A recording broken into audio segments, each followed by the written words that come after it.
This is Movies on TV Podcast Industries. We're here with our spoiler-filled discussion of Wonder Woman 2017.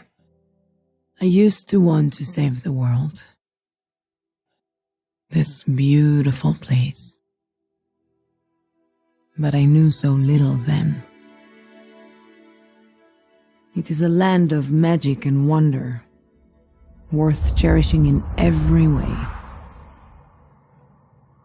But the closer you get, the more you see the great darkness simmering within.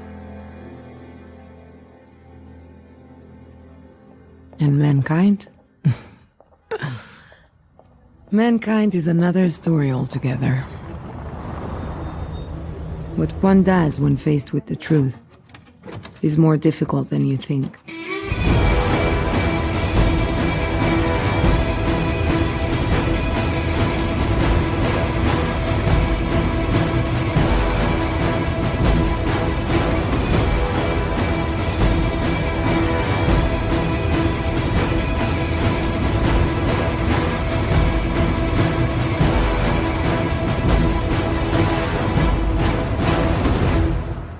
Welcome back, movie fans. This is Movies on TV Podcast Industries. We're talking about Wonder Woman 2017, and I'm one of your hosts, Derek.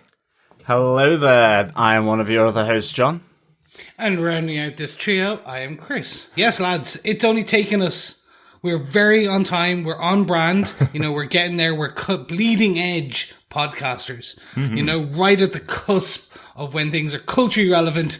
We are in there. So yeah, 3 years later. 3 years, 3 and a bit years. Absolutely. I can't remember why we didn't do this at the time, but I suspect we were probably doing a load of other stuff and we just didn't have time. Yep, we were still doing Gotham, John, over in our Gotham TV podcast over there, and then we were also doing Defenders. Yes. We're doing the Marvel Netflix So shows. we were jam-packed with other stuff, but it's great that you have sequels, because that means we can do a nice lead-in movie podcast all about Wonder Woman from 2017. It's just Wonder Woman, not Wonder Woman 2017. No, the movie just came out in 2017, so they've just have it in brackets there. So to Chris's point, we, as we say, we usually try and record our podcasts around a time when it's culturally relevant or when it just comes out, generally the way we do it. So effectively, you wait long enough and your hero becomes culturally relevant again because the new movie is coming out in December. So it is the right time to do Wonder Woman. If we miss the first chance, come around the sequel and we'll record then effectively. Well, I'm certainly looking forward to Condiment King being culturally relevant again. He's always culturally relevant in my fooding and eating. Absolutely. But yes, Wonder Woman 1984, the sequel, will be coming out in December. Just announced about 2 weeks ago that the official release date is going to be December 25th in the US. It'll be available in cinemas. I know that's a huge thing in America that movies get released on Christmas Day. That doesn't happen in Europe. We have them released the Friday before Christmas or the Friday after Christmas, but very rarely would it come out on actual Christmas Day. It'll also be available on HBO Max in the US, so you don't actually even need to leave your house to watch Wonder Woman in 1984. You're going to be able to watch it on your telly if you have a subscription to HBO Max. It's going to be included in it. You don't have to pay any more money either, so just pay your regular monthly fee and you'll get access to Wonder Woman 1984. Oh my goodness, what is this new way of seeing movies? Mm-hmm. Oh my goodness. I know. And unfortunately, it's so much better than the Mulan approach, but that's a separate podcast. I like the Mulan approach. I think that makes sense. The movie cost a lot of money, so if people wanted to see it, pay the money. I must say though, I do miss cinema. Really do. Like we did go and see Tenet over the summer when it came out, and it was so stimulating visually and audio wise that I think I came out with a massive headache because I hadn't been subject to such sensory activity before. With the lockdown, it had been like 7 months since we'd seen something. It was kind of like, what is this thing called like IMAX and like, your seat rattling with the bass line? It took about like 30 minutes to get like our ear in so we could hear the dialogue in the movie. Interestingly, I know we will get back to Wonder Woman in a second, but interestingly, Christopher Nolan was interviewed recently about his movies and about how he builds the sound and that kind of stuff. And he says that's the one thing he gets most complaints about from other directors. They say that the way he does his films, they don't like how it sounds because you can't hear the dialogue all the time. And Christopher Nolan goes, well, effectively the way I build my movies is with the soundscape involved. So if I don't want you to hear dialogue, that's how I balance the sound. I want you to hear the music. I want you to get the feeling of everything that's going on. It's not, if I want you to hear dialogue, I'll drop down the music. That's my choice, effectively. Interesting. Which I like. I thought that was quite interesting. And it makes sense for movies like Dunkirk, which again, your glasses were rattling watching that movie, you know? Yeah, I kind of like Mole Man in The Simpsons, where you have the THX thing and his glasses break. Yeah. A crack. That was me in Tenet over the summer. Going, great. Oh my goodness. It was a really good experience. Looking forward to seeing that movie again and hopefully get back to the cinema for that. But just to mention, outside of the US, Wonder Woman 1984 comes out in the cinema on December 16th.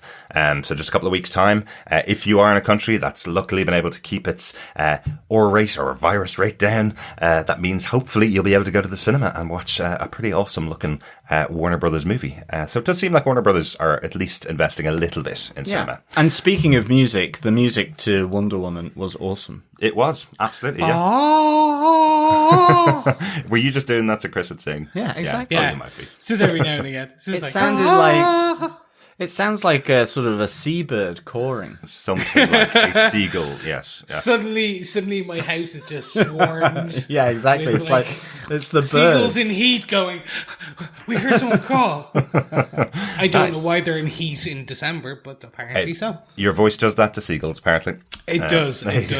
But on top of that, just to mention, again, we don't have a plan for a streaming release of Wonder Woman in Europe. It is just going to the cinema as far as we're aware. So we don't know on TV Podcast Industries when we're going to get to see Wonder Woman 1984. We don't know whether it'll be released on Christmas Day as a big surprise, on maybe Netflix will buy the rights or Amazon Prime might buy the rights, but we don't have HBO Max outside of North America, so we can't see it on release day, but we'll get to see it as soon as possible after that. And to confirm, we will absolutely be podcasting about Wonder Woman 1984 as soon as we get the chance to do it. Is it 1984 or Wonder Woman 84? 1984, as far as I've seen from all the posters. So I've just seen Wonder Woman 84, WWE 84. Yeah, it's 84, not 94. Do you think it's 2084? No, I know it is 1984, but I just haven't seen the actual 19. I've just seen Wonder Woman 84. I think a lot of people hashtag it as the shortest possible way. So WW84, as John said, that's the hashtag I've seen. Definitely, it's definitely not WW 1984 on the hashtag. Will it have an Orwellian premise to it, like Think Speak and Room 101? It might. It could. It could tie in with Pennyworth, John. It might. That would be awesome. Oops, spoilers for Pennyworth. Tie into Animal Farm. Who knows? Exactly. Maybe. Another Orwellian classic. I think it's just going to be an interesting, bright movie set in the 80s. But enough of Wonder Woman 1994. We're not going to be seeing that for a couple more weeks. We got a movie here to talk about. / months. / months, yeah, possibly months. We got a movie here to talk about. If you don't subscribe to the podcast or haven't subscribed to the podcast yet, pop on over to our podcast feed. You can find it on tvpodcastindustries.com or search TV Podcast Industries on any heroic or villainous podcast catcher. You'll get all of our thoughts about all the shows we've been covering over the last couple of years. We've got 6 years of podcasts, over 530, I think we're at about now. So lots and lots of things to listen to and follow up on. We do want to hear your thoughts on any of the shows we cover and any of the movies that we cover. If you want to let us know what you thought of Wonder Woman, or if you get to go and see it on opening day, Wonder Woman 1984, go and send us some feedback about it. Just mark it as spoilers. Send it to us at feedback@tvpodcastindustries.com and we'll discuss that on our podcast about that movie. Wonder Woman 84. Chris, I'll go with you then on that one. Yeah. And we, of course, this episode is sponsored by patreon.com/TV Podcast Industries. Yes, we're sponsoring ourselves because, hey, you always need a good fun bit. Exactly. Excellent. Well, let's get into our discussion about the movie. The movie was directed by Patty Jenkins. Interestingly, Patty Jenkins was approached to do Wonder Woman back in 2004, the year after her movie Monster, which I know we've seen, and I think you've seen as well, Chris. Yeah. Charlize Theron, in a transformative performance. I think she was nominated for an Oscar for it. I think it's really interesting. So it took her almost 12 years to actually make Wonder Woman. Other things took priority at the time. So she was approached that long ago, and she effectively said when it came out, she's so happy she waited because it allowed her to have the CGI available, the budget available to do the movie that she wanted to do in Wonder Woman. I thought that was quite cool. Yeah, that's very cool. And get Gal Gadot as well involved in the project, which she wouldn't have had back in 2004 if she'd originally produced it then. And the one thing I will very quickly say is, oh my God, the CGI back then would have been crazy. Yeah. Because I remember now, gonna just quickly put this out there. I remember seeing the CGI of the film we watch in the cinema when it came out. And I was like, oh, not the best. Now, on the rewatch, on Blu-ray, in 4K, I don't know whether they've touched it up. I don't know if I had nostalgia eyes on when I was watching it, but it's actually it's way better than I remember, and it looked great. Yeah. So I'm like, maybe it was the cinema, or maybe it was just they've touched it up since. But no, I can only imagine how bad it would have been. Not bad. For its time, it would have been great. But now, looking back at 2004, Ares battle would have been terrible. Yeah. I mean, I think there was still a bit of kind of that, the wide shots where you see CGI characters running and it looks a little kind of unnatural. But it was good. I thought it looked pretty top notch. Absolutely. So lots of thanks to Patty Jenkins for waiting around that long, I suppose, to make Wonder Woman.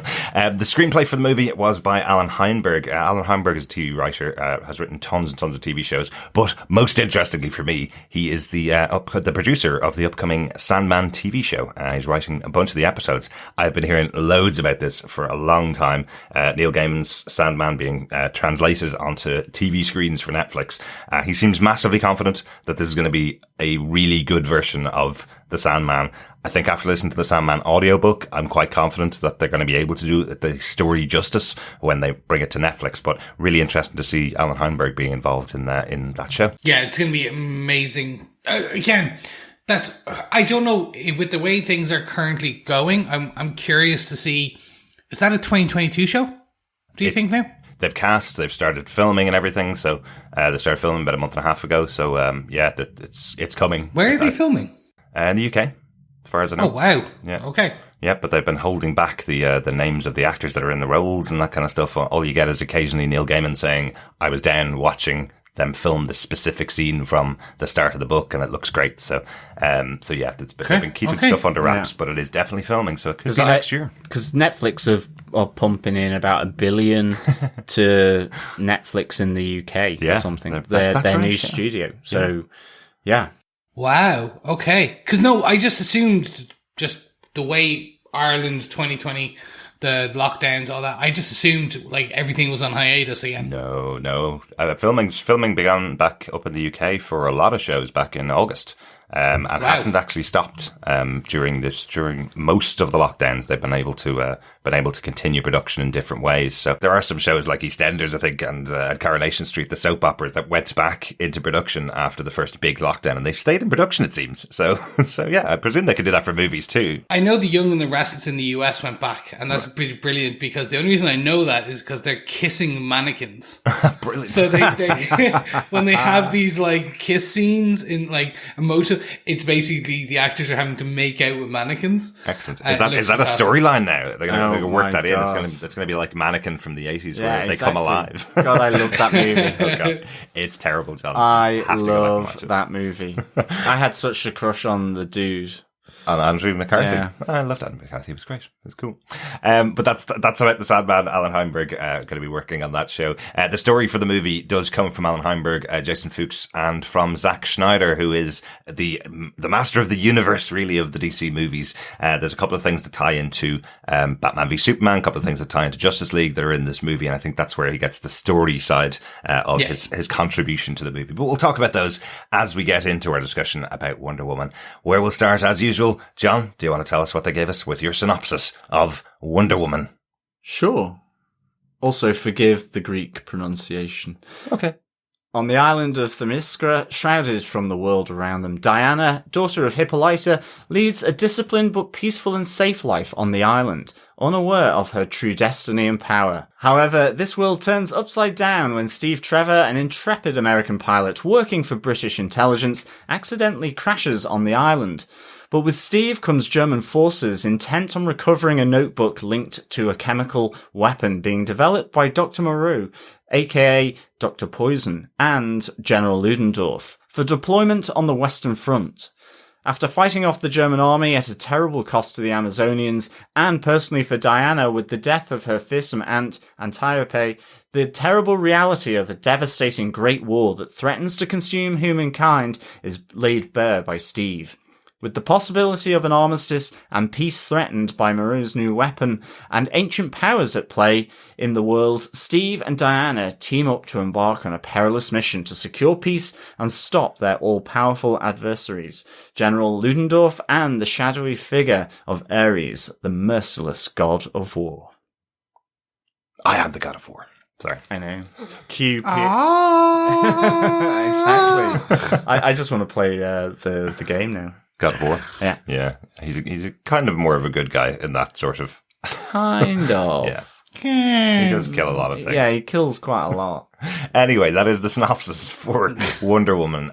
Reasonably straightforward synopsis, but let's take it through the way we talk about our movies. We'll talk about our main character, supporting players, the antagonists, the bad guys, some of the fight sequences that are in the movie, and then we'll talk about the overall story as we go through our flow for the episode. Obviously, that's a pretty overall flow. I did notice in your synopsis, it did make me smile, John, because we covered 10 episodes of Lovecraft Country, which had a character called Hippolyta in the show. It's very difficult to switch your brain to Hippolyta, as they pronounce her in the show here. That's probably more accurate to the Greek pronunciation. Maybe. But Hippolyta was a character in Lovecraft Country, which we just finished last month. So I love that you kept that pronunciation. No, had to. Yeah. Will we talk about the big one, really, the casting of Gal Gadot in the role of Wonder Woman? A big moment for everybody when we saw her appear the first time in Batman v Superman, and I think calls instantly for give her own movie. She's awesome. After some people, even people that weren't big fans of Batman v Superman, realized how much Gal Gadot stood out in this role of Wonder Woman. What did you guys think of her as Diana and Wonder Woman? Chris? Personally, I love her. Like, aside from being absolutely ravishing in her her looks and all that, she does have that kind of very much Amazonian kind of I know she's Israeli, but having that kind of Mediterranean, slightly different look. Mm-hmm. So she looks if you would think an Amazonian would look very kind of. Now, she definitely bulked up for this film. You can see it. And I know I remember back in the day, I think there was this whole controversy that she was too skinny. Oh, yeah. But personally, I think, I remember there was this whole thing that she doesn't look like she could bench. But I'm like, again, comic books, people. Yeah. Yeah, exactly. You don't need to, she doesn't need to actually bench press a tank. But there is a thing called CGI. And it would have been slightly weird if maybe she had come onto the screen in the movie theaters looking like He-Man. Well, yeah. Yes, exactly. Hold on one second. But she did some stats that are there that she put on something like 16 pounds worth of pure muscle. And they still said she's too skinny, but I think that was one of those things that happens with the internet. They have this opinion that stays with them for 5 years after a movie, even though proven untrue. She looks great in this role. Well, exactly. And there were a few of the Amazonians as well that had, though, that more sort of physical look to them, which I think is great. You know, they don't all need to look like that. Yeah. There's that range of different looks, you know. And as you say, Chris, so I thought that was really good. Movies, people, movies. You don't have to do all of this stuff. Like, they're fearsome warriors, and ultimately she's a god. So, she could be like 6'8" or 5 foot exactly, and it doesn't matter because she's a god. Exactly. That's the point. Yeah, for me, like, she does now embody the cinematic take on Wonder Woman. Mm-hmm. Like, that is, like, she is Diana Prince for me. I know for a lot of, sometimes our listeners or just people in general, you've got that Linda Carter. For Derek, it is Linda Carter. Yeah. And John. Yeah. For me, it wasn't Linda Carter. Like, for me, nothing, just for no other reason, just, I think I kind of skipped that as a kid. You're young, Chris. It's okay. It's okay. Yeah, you're young. That too. I'm young. But no, for me, Gal Gadot does have that. Yeah, she has that Wonder Woman look. Yeah. Yeah. And I think that's very much it. Also, I do have this huge thing where I like the fact that they they upgraded her look to not be that Star Spangled Banner Captain America kind of uniform. Right. Where she was the woman in kind of the eagle and the red, white, and blue. She's still the woman in red, white, and blue in this. Yeah. But it's just, it's armor. It's played into the Amazonian kind of mythos. It's done really well. It fits in really nicely because it just, as you say, the armor has that kind of shades of kind of metallic red and metallic blue. Yeah. But it is a really nice bit of design for her, I think. It doesn't feel like she's wrapped in the American flag, cut out into her outfit, kind of like Linda Carter would. But I was, and it wouldn't make sense for her to be like that. But I think. Especially because the movie. But did Linda Carter? I think it was just that it was red and blue. No, Linda Carter had the stars on her shoulders. Yeah, I never knew that. Yeah, like I suppose really good point to bring up. Yeah, absolutely. When I was a kid, we used to see Wonder Woman every day. I think it was 6:00 just before Star Trek, the original series, the repeats of that back in the 80s, kind of back to back. I remember watching it with my family. All my family loved Linda Carter's version of Wonder Woman, and it's one of those things with the DC universe. They were always very good during the 80s. Remember, we had Superman being such a massive character for everybody. We had Wonder Woman on TV being absolutely massive. It was a huge show. And we had Incredible Hulk over on the Marvel side. Those shows were effectively what got us through as kids. They were things that we had available to us early on in the 80s. And then we had nothing up until all of these movies coming out. So they have to kind of stand up against the memory for us older people. Yeah. Whether they can kind of take over from that version of Linda Carter as Wonder Woman is kind of always in the back of your mind. Whether you can get a new Superman that's better than Christopher Reeve, those kind of things are in the back of your mind, whether you want them to or not. And I think Gal Gadot really does stand up as the new Wonder Woman for the world today. She really stands does. there so well, but I love that there are references in the movie to the look of Linda Carter. When she does that moment where she dresses up in her outfit, her final Diana Prince outfit, and puts on the glasses, that looks exactly like Linda Carter's Diana Prince from the 70s. I feel there's a real kind of continuity almost between Linda Carter to Gal Gadot in this for me. I like. Obviously not in terms of the outfit and the costume and, but it's just, I see a physicality, continuity there between the two, which I think's really good because for me, likewise, I loved the TV show. I mean, and for me, it was back then where I certainly wasn't distinguishing between Marvel and DC. So for me, it was like there was Wonder Woman, Spider-Man, and Incredible Hulk, and it was just like they were comic book TV shows. Absolutely. For me. Yeah. And the $6 Million really Man and all of those shows that all felt like they came from comic books. Yeah. That was the rationale for me. It was that, look, it's the comic books on TV. Yes. Great. But sadly, they didn't bring over from the TV show the spinning around and transforming directly from Diana Prince's outfit into the Wonder Woman outfit, which we all loved as kids. So I think they'll do that in Wonder Woman 84. Maybe. Possibly, I think they'll do some form of homage to that. Because in this, as you said, like, so that scene where they take her shopping, where she gets her persona of Diana Prince for the first time, like with the glasses and everything. That was very much a homage to how she looked in the TV show. Yeah, definitely. I'd say they'll definitely do bits in this. Now, one thing we should actually very quickly point out is in the TV show, it was World War II that she was brought over. That's right. With Steve Trevor. Whereas this, they've not retconned. Like, I suppose they did.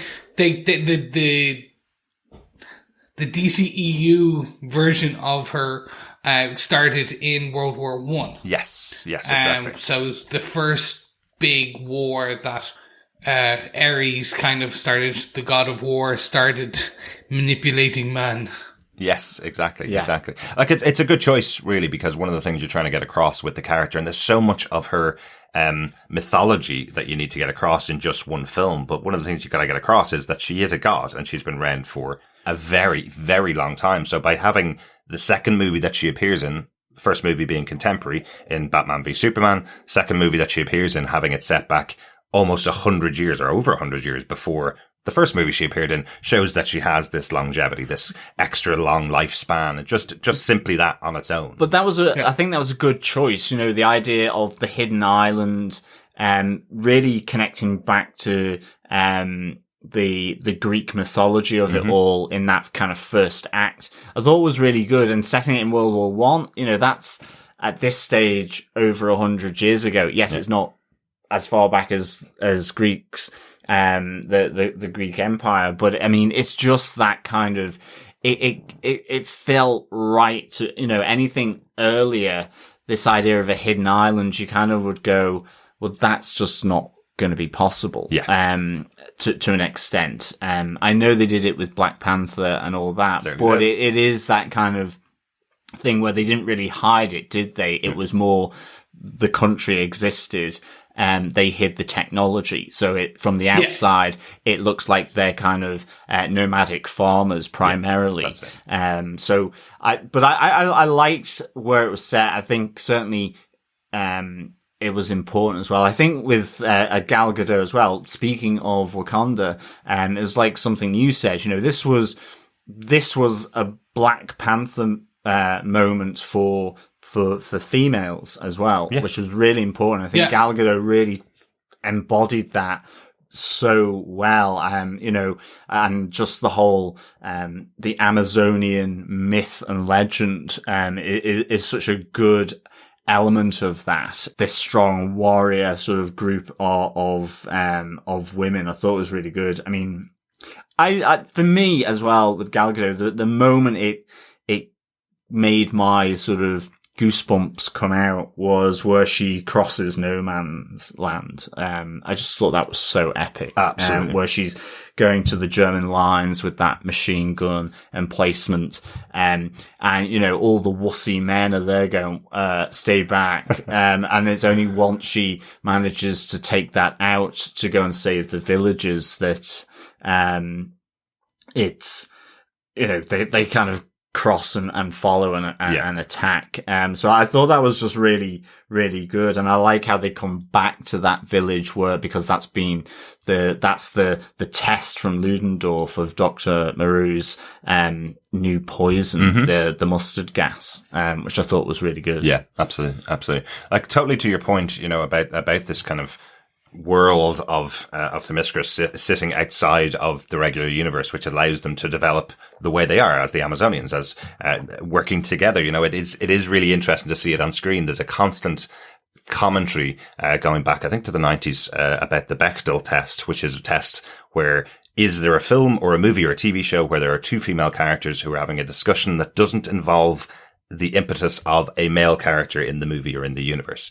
And they effectively set up an entire 30-minute scene here where there's nothing to do with Steve Trevor until he arrives, effectively. There is no conversation at all that involves a man. And it's something that happens so rarely in movies and TV shows because every single character on that island is female. There's no connection there. I think they mentioned Zeus once, early on in the film, but for the most part, there's no conversations between the characters that have the impetus of men. And it's so rare on screen to see that. And I think that does have the same connection as Black Panther did, which is the whole society that is set up in Africa, which has no connection to any outside force, any white people outside of it. And that is how their society has developed the way they have.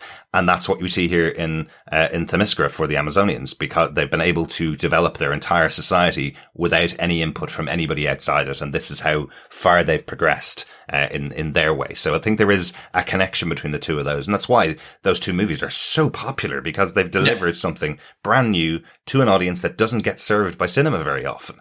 And it just goes to prove if you deliver a good product to an audience that doesn't get served very often, it's going to do really well. I think both Black Panther and Wonder Woman both made $1 billion in the cinema. And I think even if it's to people who are served with movies more often than not, it's something that is absolutely fresh and innovative because it's different. I mean, it's kind of, you know, okay, this may not be the best comparison, but, you know, coming back to the Tenet stuff, you know, the thing I like about Christopher Nolan is just how he does do things differently, I think, from other filmmakers. Certainly, you know, how he surrounds his movies around time, and it's kind of very mechanical. I like that. It serves up something different and doesn't go into the whole spoiler thing. Now, that's not talking about male or female or black and white with it, but it's different. And this provides something different, like you say, as Black Panther did. And I think it serves people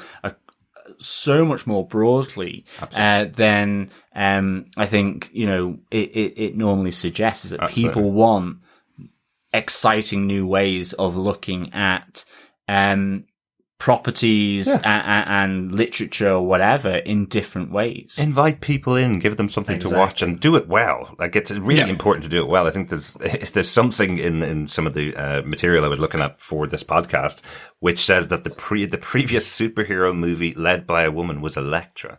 That 2005, 2003? Something like that. 2003, I think, was Daredevil, and then the next year or the year after that was Elektra. So that was the previous movie to Wonder Woman. Like, this movie is massive, had a massive audience. Yeah. And you go, why did it wait 14 years between the two? I don't put the blame on Elektra as being the reason why there wasn't a movie between them. But I think, that, and I think, we had Catwoman as well, the Halle Berry Catwoman, which is so badly written, really, really poorly put together. But you think about it that way, and that's why an audience was just dying to see a film, well-made film for that audience and everybody else. Come in, watch it, enjoy. And I know we have a lot of feedback to get through later on in the episode, and a lot of people talking about the cultural impact of having this movie where there is a superhero that looks just like them on screen is great. But I think there's a distinction in that it's the mainstream element of this, because I think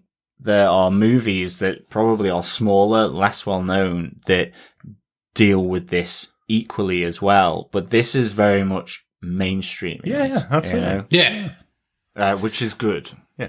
For me, it was, I found it so interesting because, so the Bechdel test, I remember this argument coming out before, back when this film came out.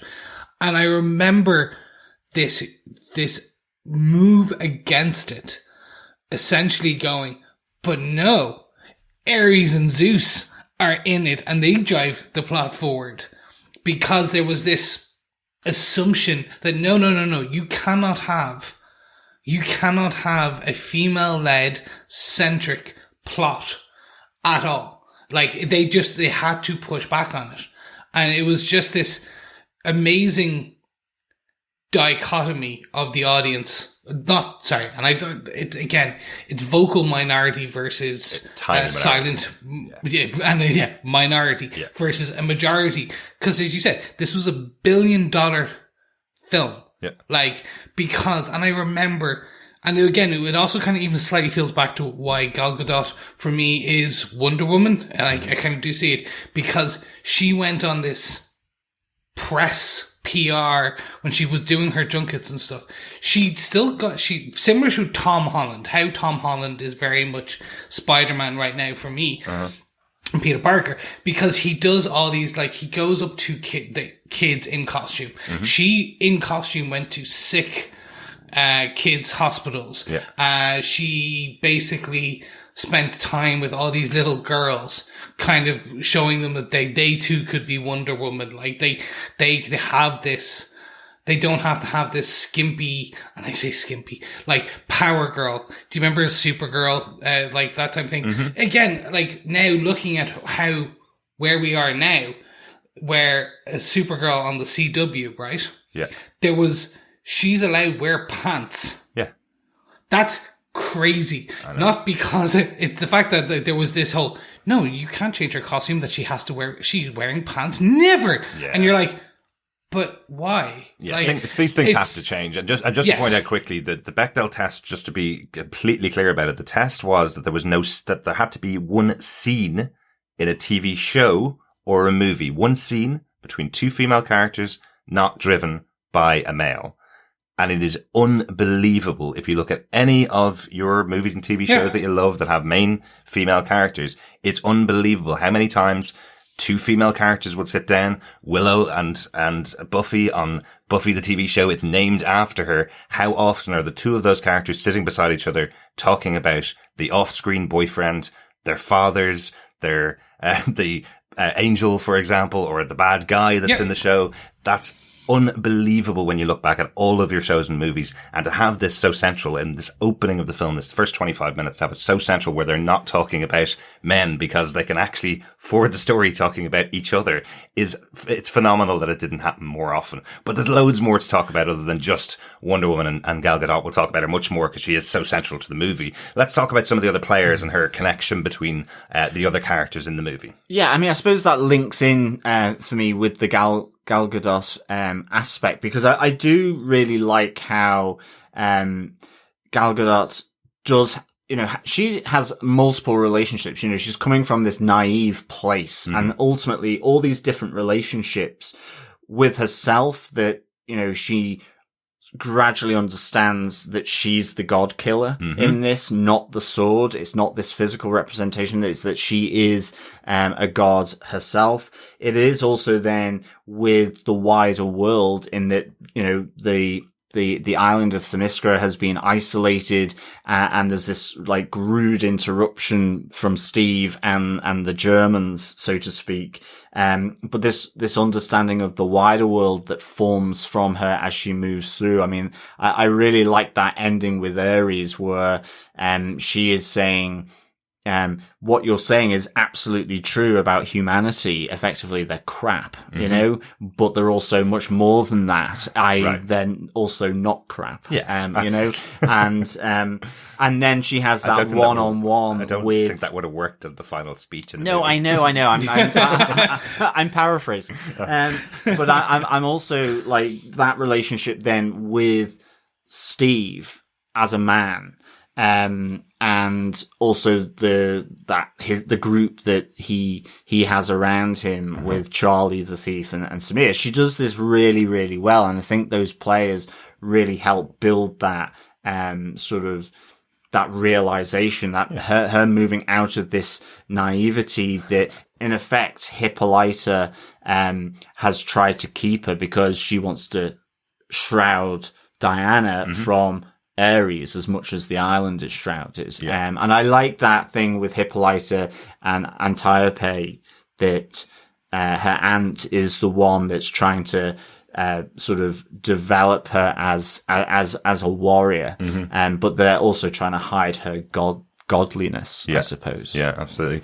Speaking about those two major players in Themyscira, Hippolyta and Antiope, I really do like the casting of both of these characters. I love the kind of warring between the two sisters that we have here. We have Antiope, who is the leader of all of the Amazonians. She is the proper lead fighter. Yeah, she's like the general. She's like the general, exactly. And we have Hippolyta, who is the queen, I guess, the crowned queen of the whole society. But the two of them battle over the idea that of whether Diana needs to train and become an Amazonian warrior. I like that attack between the two of them, effectively the battle between the two of them for the soul of Diana almost. Do you want to let her lose her innocence really early? At 8 or 9 years old, she's watching all of the Amazonians fight and battle, and she wants to get in and learn how to fight, but her mother wants to keep her back in her studies and not be out fighting with her aunt. And I love that kind of conversation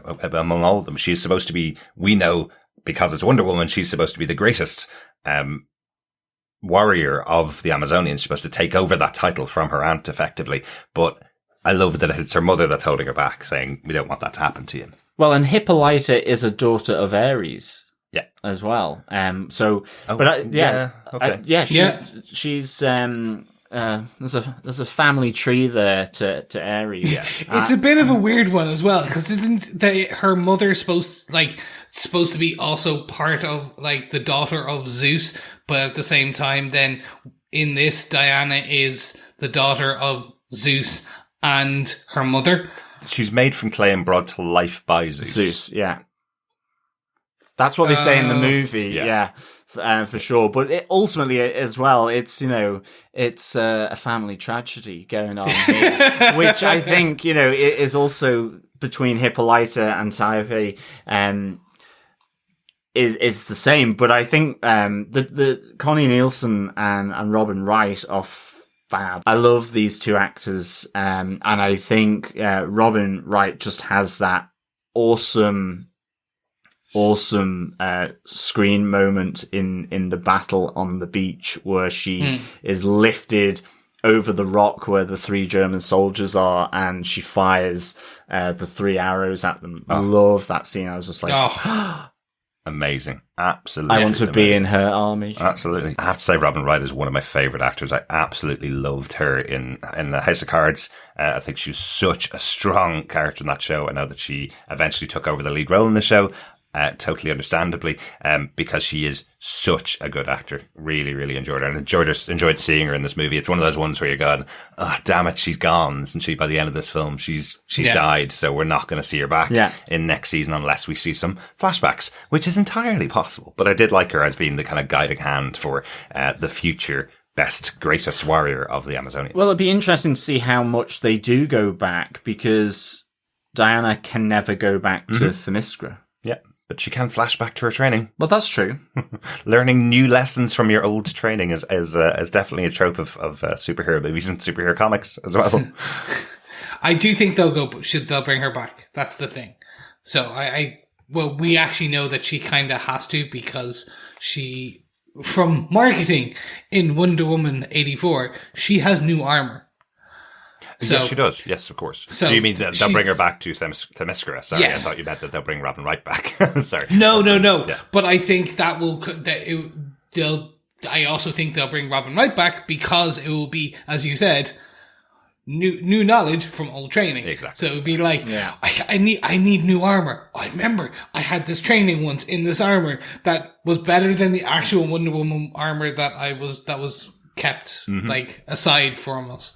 I think that's what they'll do. But I'm hoping that's what they do, because they do this opening 25 minutes is just fantastic. Absolutely. Absolutely. We'll talk about that a little bit more in the battle sequences, because there are some great moments in there that we definitely need to call out. On the supporting players again, I know Steve Trevor is effectively, it's Chris Pine. He's second title on the credits for the movie, because he's in most of it. What did you guys think of Steve Trevor in here? Like, Chris Pine has led massive movies. He's been in Jack Ryan as lead player. He was in Star Trek as Captain Kirk. And in here, we kind of have him as the sidekick almost to Wonder Woman and comic relief a lot of times in here. What do you think of his role in here as and obviously the love interest? Sorry, that is a very important part of his role in here. I loved it. I mean, I thought he brought a lot to it, and I liked. My favorite scene is where they're on the boat, going to London, and I just the whole that kind of awkwardness, of his world with marriage, and that people don't actually really stay together that often, and about having this separate bed for Diana on the boat, and he's not going to sleep next to her. Yeah. And her talking about being sculpted from clay, and that she has no mother. And I thought that was really good. I mean, Chris Pine, I think, does kind of, what he does in this movie really well, which is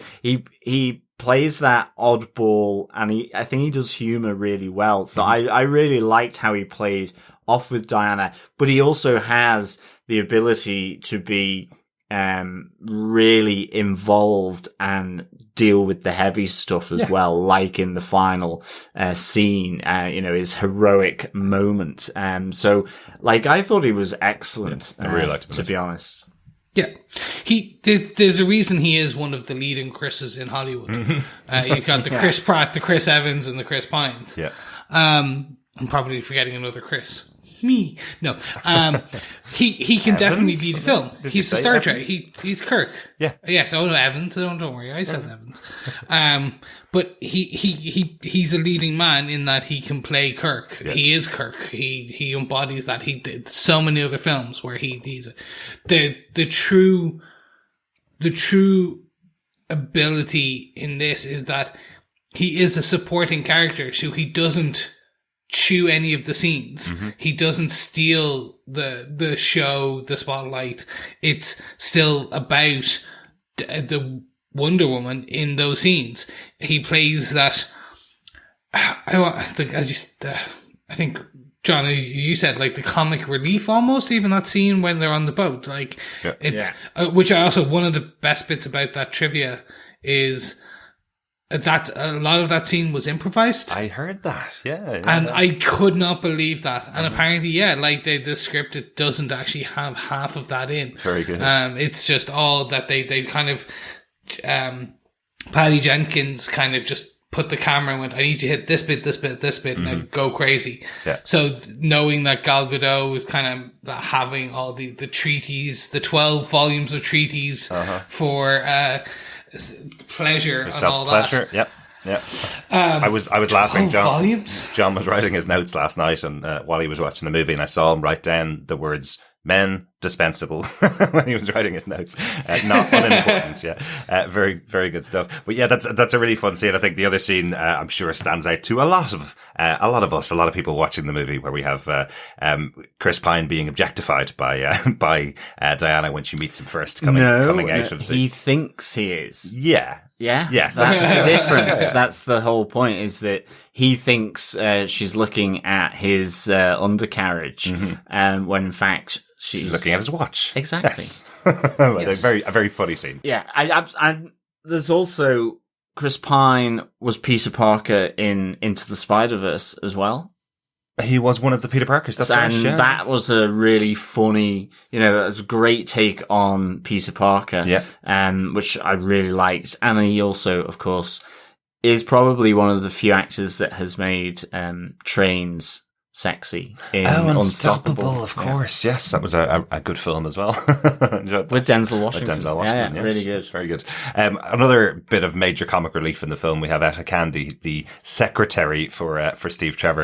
I love her introduction. I really love the idea of this kind of fish out of water stuff that we have going on with Diana, where she meets the secretary, Etta Candy, for the first time, and Etta explains what she does, and it's kind of like, well, I do everything, really. He just tells me what to do, and I do it. And Diana kind of going, we had that before. That's called slavery, which I love. So we do kind of see the building of their relationship throughout the film as well. There is a connection between the two of them, as Etta's kind of really taken by how Diana carries herself, and she starts to kind of look up to Diana for the way that she's able to carry herself in this world of men of the early 1900s. I think that's a really good kind of change in the character. There's a scene we'll talk about later on, which follows the movie. There's an epilogue scene with Etta Candy, where you see that she's kind of taken over a leadership role, which we'll talk about. So that is the development of her character. But I thought she was a really good comic relief, seeing how a woman of the world of England at the time in the 1900s, how she carried herself versus Diana. I thought that was a good interplay between the two of them, and she is very funny in most of her scenes. Most famously known as Diana from The Office, the UK Office. So she was one of the lead roles in the UK Office as well. So I will quickly just point out that while I've seen the American Office multiple times, unfortunately, because my wife loves that show. Okay. I have only ever seen one episode, and not even a full episode, of the UK Office. No way. Yeah, that's awful to admit, Chris. Ricky Gervais, I just have a hate relationship with him. Wow. I don't know why. I don't find him funny. But anyway, moving on from a very wonderful actor. Yeah, I have to correct myself. She was called Dawn on the UK Office. That's what happens. There we are. Says it's Dawn. Apologies. But she was one of the main characters in that show. I'm kind of with you, Chris. I did watch all of the UK Office, just to say it. I did watch all of it, but part of the problem was I did work in an office at the time, and I was a manager at the time, and sometimes I kind of felt some of Ricky Gervais' traits. I could feel that I was doing things like that in work, because he's a very good observational comic at times. And it kind of was really uncomfortable to watch when you looked back on some of your times at meetings and with other managers that I worked with, where you're going, oh yeah, that's a bit too close to home. Whereas the American Office is funny, but it is ridiculous. Most of that stuff would not happen in a work environment. That's why I don't watch Silicon Valley. Right, that's because I work in a Silicon Valley company, and it's just like, I know people like that. I can't. Nope, just no. But moving on from a wonderful actor or actors to another set of wonderful Wonder Men actors. Should we talk about our three the other supporting characters of Diana's army. I don't know. What's the best way of putting this? Yeah, I suppose, one of the things about the story of this movie, I was kind of struck by the fact that it comes from one scene in Batman v Superman. It's where Bruce Wayne realizes that Diana is chasing down this photograph of herself in World War One.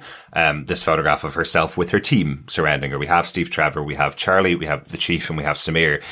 She's chasing down this photograph. The movie here, Wonder Woman, begins with Wayne Enterprises delivering the original photograph that was taken of her with her team to Diana in her new office in the Louvre in France. So that is the whole kick-off point of this entire film. It almost feels like we saw this one scene in Batman v Superman, and the entire movie is leading to what's that photograph about? Who are these people? So it was really important that we saw who Charlie, the Chief, and Samir are in connection with Diana, and who Steve Trevor is in connection with her. So really important that we do talk about those three characters, because it was the big mystery as to why is there a photograph of Diana Prince back in the 1900s, effectively. So some interesting supporting characters here. Each has their role, kind of similar to, for me, from comic books, kind of similar to the Howling Commandos of World War II and Sergeant Fury. Though that's kind of what I was looking at them. Each person has their relevance and their special skills. We have Samir, who's the actor, who's able to get them in and out of the gala dinner that they need to get to, because he's a good actor, puts on the role. We have Charlie, who's supposed to be one of the best marksmen in all of the army. So and we have the Chief, who has loads of connections and loads of ways of getting in and out of various places. So that's their roles. What did you think of the three of them and their importance to the film overall? I really like them. I like this triplet of different characters, because I think ultimately they were Trev's network that he used as a spy. Steve Trevor, we're going to reduce to Trev. Okay. Old Trev. Well, the thing is with Steve Trevor, I just didn't. For me, from this movie, it feels really Steve Rogers, to be honest. Certainly going back, I know it's World War One instead of World War Two. Yeah. I was wondering to what extent in the comics, the Steve Trevor character is a bit like, minus super serum, like Steve Rogers. But I like this triplet. Because I think ultimately, not only, as I say, are they the network around Trevor and that relationship, but they ultimately feed Wonder Woman's, I think, epiphany or realization about the world of men, or the world outside of the island. Because, each time she's introduced to them, she in herself makes a weighted decision about them, with Charlie, the sniper, that he has no honor, that the Chief, he's a smuggler, that Samir is a liar. And over time, she realizes that actually Charlie has, effectively PTSD, and is struggling with the people who he's killed. And you have the Chief, giving things away for free to the village after they, not capitalizing on it, being charitable. She hears Samir's tale that he actually always wanted to be an actor. It's not, but because of, who he is, there's no place for him. Which is, all these things that kind of make, come as an epiphany to Diane when she's fighting Ares, to Wonder Woman. And I like the Chief one in particular, where she says, "Why are you not fighting?" And he says, "I've fought in a war, and I've seen that, and we were decimated." And she goes, "Well, who took that from your people?" And he just kind of looks over to Steve Trevor and says, "His people." And I think that was really good, because again, that actually, she started to question about Steve in that moment. And so, she's there thinking that this whole ragtag band are pretty dishonorable, really, in many sense, and very much almost the antithesis or the opposite of her Amazonians on the island. But she realizes that through that chat with Samir is that everyone's working through their own stories. And so I really liked how they kind of had that dimension to Diana's story. Yeah. It's an interesting one, isn't it? Because through the storytelling, effectively, it's changing it from being good versus evil, which is what Diana thinks she's coming out of Themyscira to do, is just go kill Ares and this will all be over, is effectively her whole thought process. And the whole concept of it is humans are complex. They're not just good. They're not just bad. They have everything going on. Everyone has sides to them. And you have to accept everything about them to be able to understand them. So I did like that kind of through line, mainly used with these guys, the Wonder Man, her team, effectively. Chris, anything on these guys, on Charlie and the Chief and Samir? So Charlie and Samir, I just love. I think, and I'm not even going to belabor any of the points that you guys have made. And for me, it's that transformation of how Diana sees them in that. Yeah. Like the duality of man, which is a whole theme throughout the whole film. Men are both good and evil, kind of thing. The one thing which I do love, and I remember hearing this after, is that the Chief is not human. Okay. And it's been confirmed he's a god. Wow, right. Awesome. His first words to, and it's in IMDb trivia if anyone wants to kind of double check, but it's essentially that his first words is basically, "Hello, my name is Nappy." When he introduced and he speaks Blackfoot to her. Okay. When they first introduced, and Nappy in mythology, the Blackfoot Indian mythology, is a creator god and a trickster, and is a kind of a god on the level of Ares. Interesting. Kind of thing. Interesting. So it was, and it's been confirmed by Patty Jenkins and the writer that at some point it would have been like it. Obviously, if the DCU had have gone on and there had have been loads, we were on our third Wonder Woman. This would have come up more. So we possibly may see him back in the second Wonder Woman. You never know. Exactly. You never know. Exactly. That's an interesting point. I like that. For me, Samir, it steals the show. Okay. It's just that style of character, that he wanted to be an actor. He's always smiling, but he has this underlying issues, problems. And then I never fully got the character of the sniper, the sniper who kills people at a distance, but then is hiding his own hurt but can't shoot. Because the one part just on this, and it never fully clicked for me, was how he suddenly is able to shoot again very quickly. Because he can't take the shot at the bell tower after the front line. Yeah. But then subsequently, when they suddenly get to the final act, he's able to shoot again using the scope.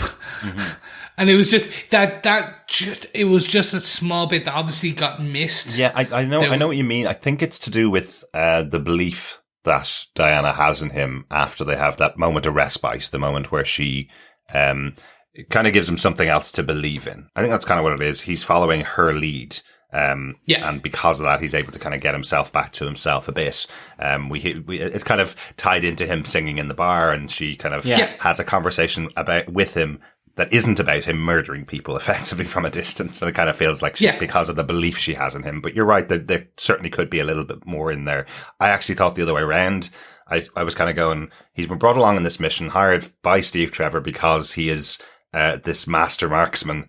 And we don't see him actually taking a shot before we hear about his PTSD, before he takes any shots, effectively. So I was kind of thinking, would you not have one moment where he takes this amazing shot that no other human could take, and then have the revelation that he feels every single death of everybody that he's killed? But they did it the other way around. So I just thought that was a little odd for me.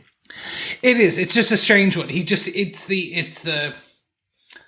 He's the strange nugget of the group, if you will, from a story perspective. It just doesn't. I get the feeling it was probably a cutscene or something that could have. But overall, love the group. Yeah, they're a great gang in there, and I think we probably could see more of their adventures in I could definitely watch more of their adventures, let's say, yes. In the future if we had the opportunity. It felt to me like you could have a spin-off with these guys, and it would almost be a bit Indiana Jonesy. Yeah. That was the kind of level of interaction for me. I thought it was really, really good. Yeah. Or at least a comic book tie-in with the three of them involved. Yes. Or the four of them involved, obviously, with Etta Candy, as we mentioned.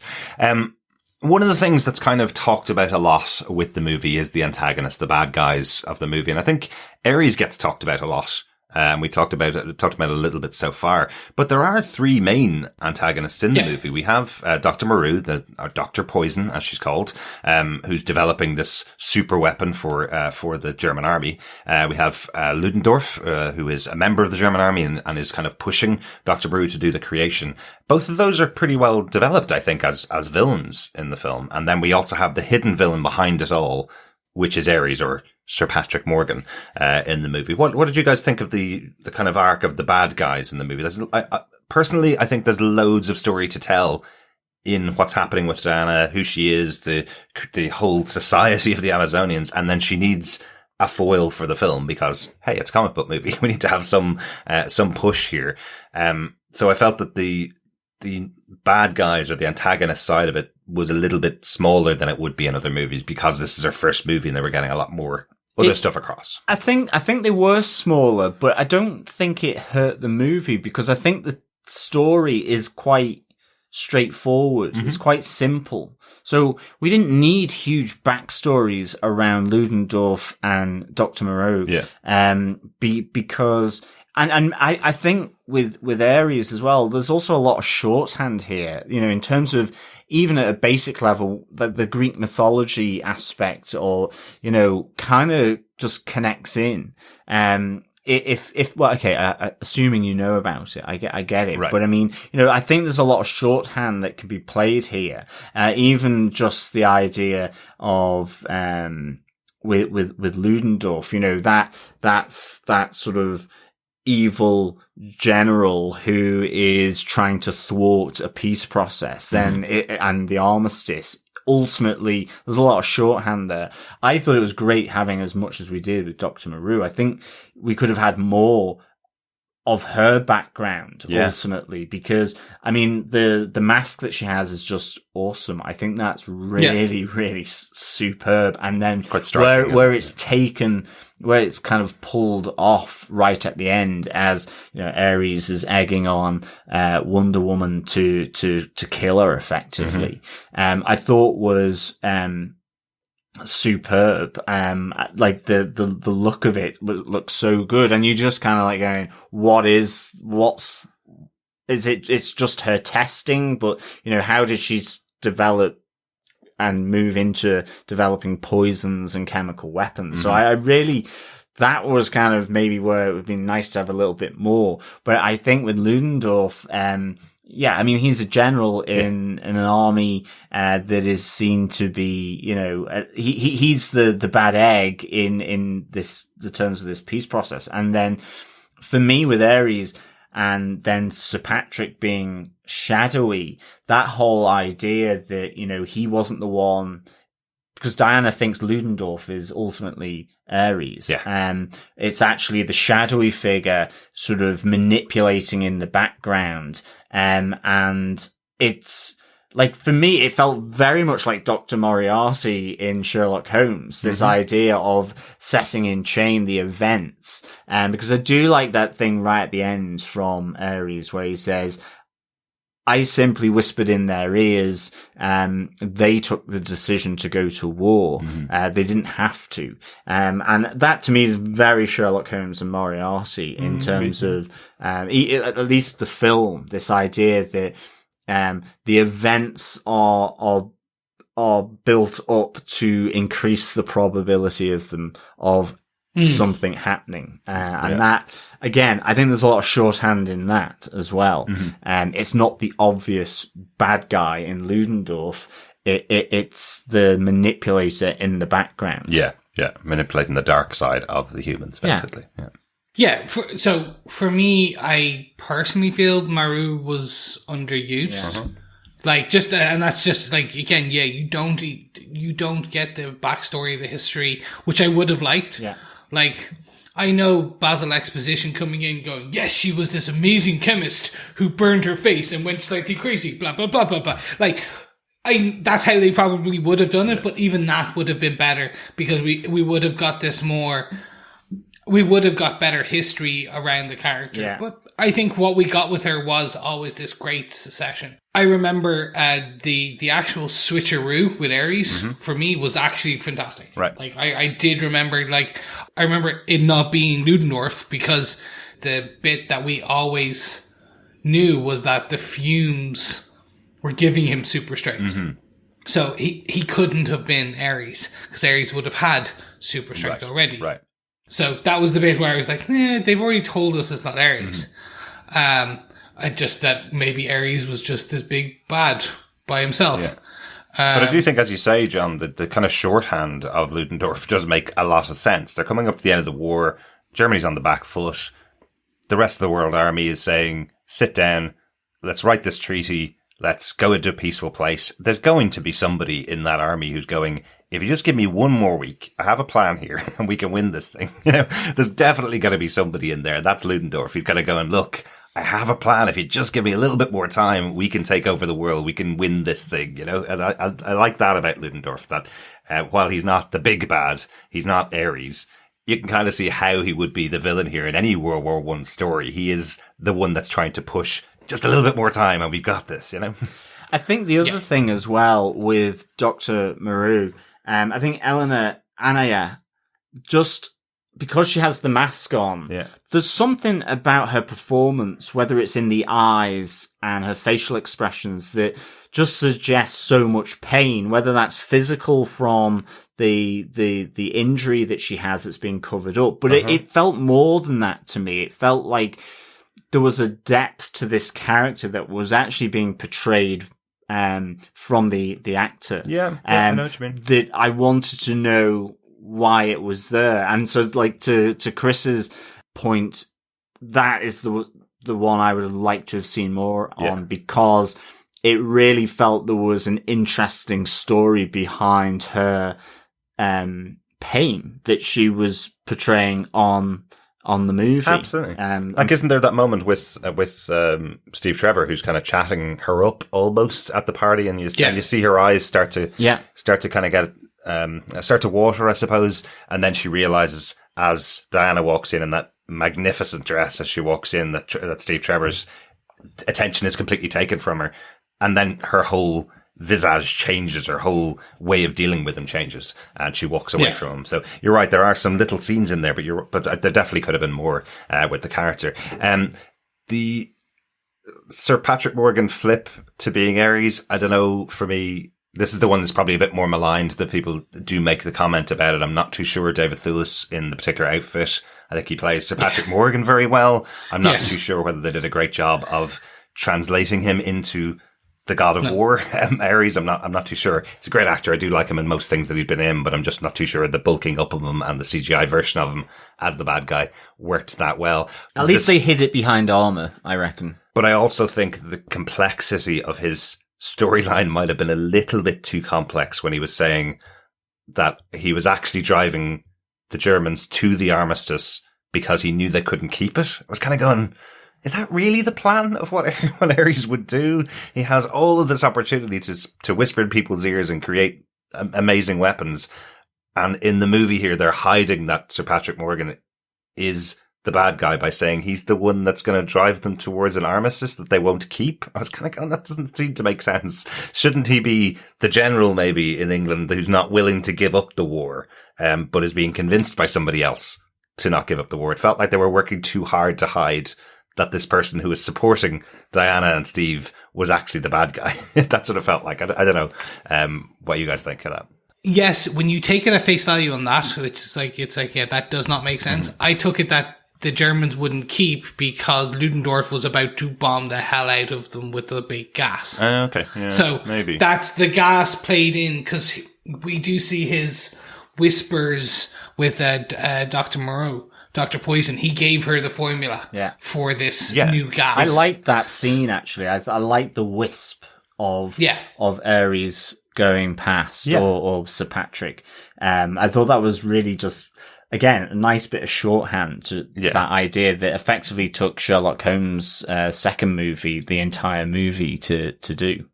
Oh, yeah. Okay. I don't remember anything about that movie. I know that's one of your favorites. I don't know. I just feel like, why would he actively be working on the side of peace? And that's his motivation. It just seemed that, it seemed like, for story reasons, we're going to hide the fact that this guy is Ares. What will be the one place we'd hide them that the audience won't suspect? We'll put him on the side of the peace process. Like, it just felt weird. But that's my only complaint. I mean, I think Sir Patrick's character, because again, the shorthand is with Ares. He's the god of war, and this is what he does.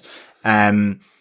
But Sir Patrick then being Ares and embodying it, that motivation, as you say, there wasn't enough time dedicated to that, because you see him initially in London after they've brought Maru's notebook back, and then he's helping them, and then he's Ares. Yeah. And it's kind of like, his is maybe the most disjointed and a few more connecting threads in there. Not necessarily giving away that he was Ares, not undermining that switcheroo, but showing something maybe a little more Machiavellian than what we see. I think the only hint that we get of that is when Etta, who's coordinating Trevor and the Wonder Men in Belgium, is there, and he tells her not to give away the location of Ludendorff where the test is happening. Yeah. But then she does anyway. So, I mean, it's kind of like that's the only possible area. Like, if he'd killed her or something, that could have been more impactful. But then we would have lost Etta, and she's a nice little character. Absolutely. I just kind of felt, is it that evil's in place everywhere, even when you're in the peace process? Somebody there might be evil. Even the one writing the peace process could be the most evil one there. Seemed odd. Let's talk about some of the fight sequences. One of the big things about the introduction of Gal Gadot as Wonder Woman in Batman v Superman was her arrival and her massive fight sequence in that movie. Everybody that I know anyway came out of that movie going, I want a Wonder Woman movie. I want to be Wonder Woman. She's awesome. She really stood out for her fight sequences. So there's a couple of big ones. We've already talked about some of them before, but the Battle of Themyscira at the beginning of the movie, some of the scenes that are in there are so much fun. We see some cool use of the Amazonians with their arrows, kind of Hawkeye-like in a way, but I'm only making that comparison because Hawkeye's the one with the arrow, with the bow and arrow. But I love that they're shooting ropes to swing around the place. They've got their horses that they're riding on, really kind of ride the Valkyries or the Amazons. I thought that was a really good, fun scene to introduce that all of these women are warriors. This isn't anything other than a warrior society for the most part. So everybody there is trained in these great techniques. I thought that was a great scene. Definitely. I think the only thing for me is they really should have stayed on top of the cliffs. They really should have. Because confronting the Germans effectively on the open field on the beach kind of led to a number of them being killed. Yeah. Whereas I feel they held the advantage with their bow and arrows on top of the cliff. I did like it. I get why they did it. I know it's not proper military. But do you get the impression that on the hidden island they haven't actually been out in the world at all? Yes. So I feel like they haven't actually been in a battle that has involved machinery, technology, and guns. So they may have expected that they wouldn't be shooting metal projectiles at their heads. That's totally, that makes sense. So I wonder if that was it. But you're right, you're kind of going hold up there, and then when your position is lost on top of the mountain, then come down because you've got a great position. You're all really good at firing bows and arrows. The cliff things were excellent, and I like their kind of movement is really fluid. It's kind of like you see it more with Diana when she's going through the village, taking out German soldiers in different rooms as she's kind of running across the rooftops. The whole going down and swinging the leg around, and just the whole fluid movements off the horseback and firing bow and arrows upside down. I was like, that's really cool. I think. Yeah, absolutely. And as I said before, Robin Wright's epic little slow-mo get the shield out jump and 3 arrows is very cool. Very cool. What happened to the ship actually? Because I know there were the German soldiers shoulders.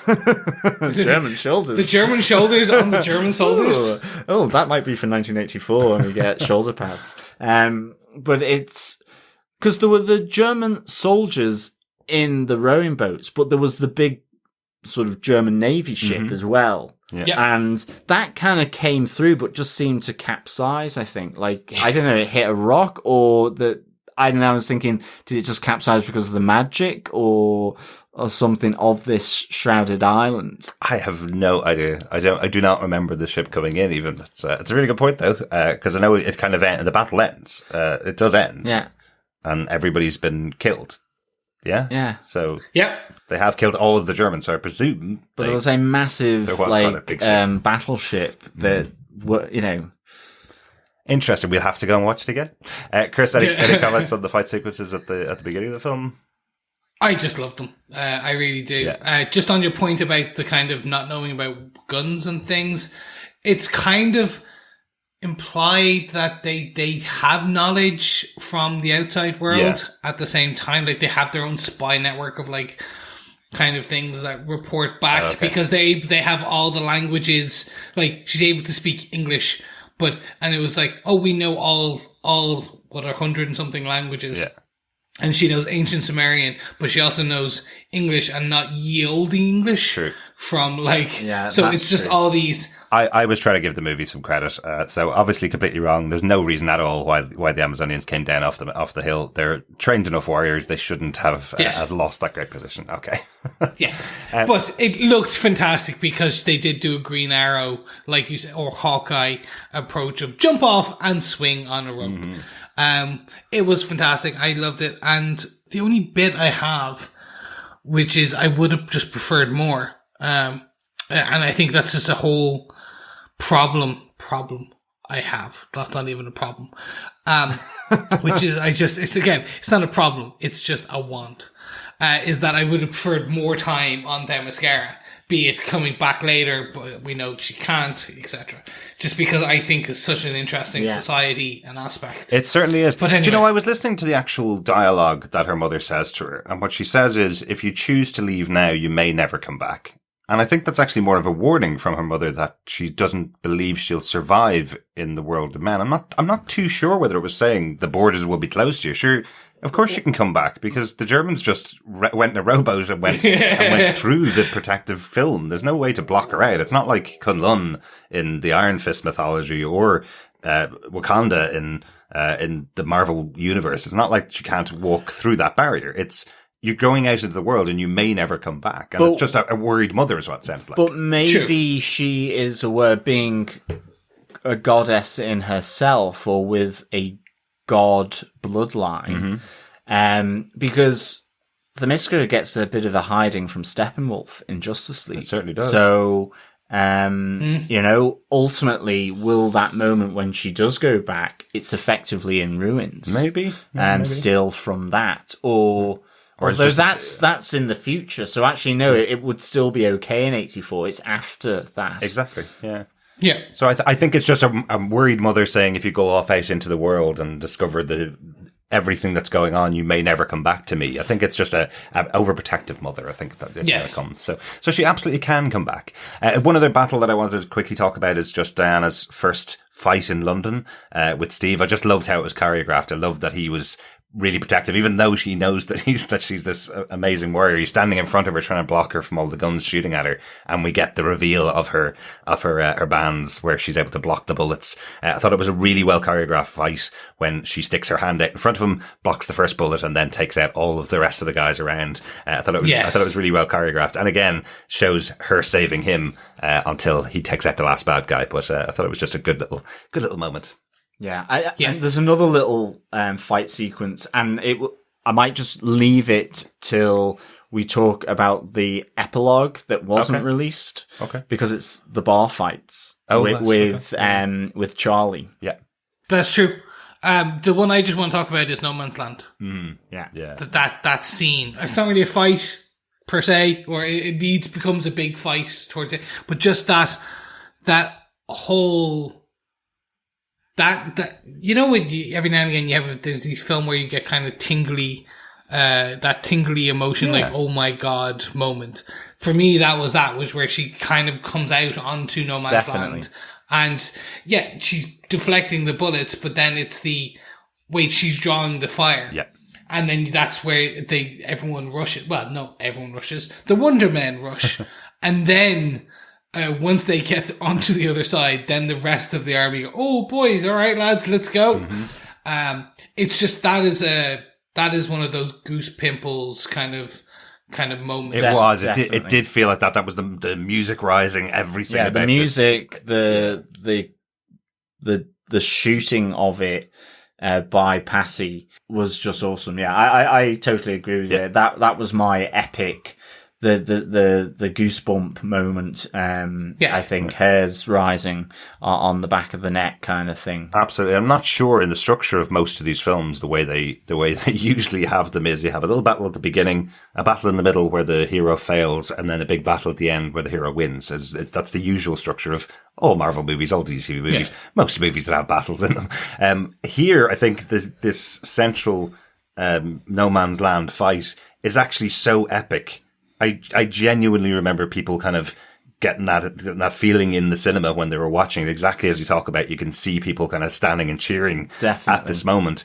That I don't think the final battle can stand up to it. It doesn't. I don't think. I think the final battle is just how you finish the film. But that moment in there is so empowering. Yeah, exactly. I don't think anything else in the film could have stood up to. I think that's the thing. It stands beyond a fight because it's empowering as to what it does. And again, it's that using that shorthand of how bleak and desolate and scary no man's land is in people's kind of collective history of or memory of World War One, whether you've read it or whether you have lived it. Yeah. It's that and Blackadder. That, or Blackadder, exactly. Yeah. Blackadder the Fourth. And seeing the terror that you can apply to that and then seeing Diana go forward because obviously she wants to save the village. And then seeing, as you say, then the sequence of men following behind her.